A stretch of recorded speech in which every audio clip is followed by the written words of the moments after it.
Herr Stadtrat, Franz Jonas, nicht nur ein Stadtrat, Amtsvorgänger Stadtrat, auch für einen Wohnbau, in seinem Sinne für einen Wiederaufbau. Was hat man da für einen Bezug zu dem Mann? Ja, Franz Jonas ist ein Vorbild für ganze Politikergenerationen, weil er nicht nur Politiker, sondern auch Mensch war. Er hat das Lebensmotto gehabt, den Schwachen helfen und dem Volk dienen. Etwas, was man eigentlich nur jedem Politiker in Stammbuch schreiben kann. Und er hat es auch gelebt.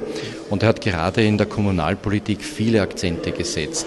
Er war als Wohnbaustadtrat und als Bürgermeister verantwortlich für den Bau eines Drittels aller kommunalen Wohnungen, die wir haben.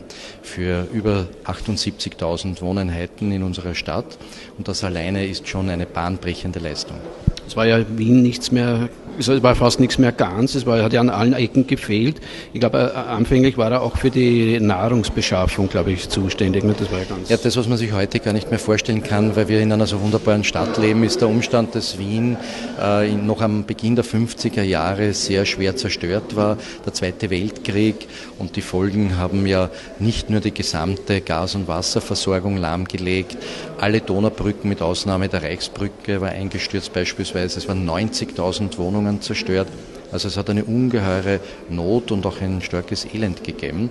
Und Franz Jonas, der sehr bodenständig war, hat zuerst als Bezirksvorsteher, dann auch als Stadtrat für Ernährungswirtschaft und Wohnungswesen ganz maßgeblich den Aufbruch in der Stadt Wien signalisiert und viele Errungenschaften, die wir heute noch genießen, von der Stadthalle über das Wien-Museum bis zu den Wiener Festwochen, sind auf seine Initiative hin errichtet worden oder umgesetzt worden.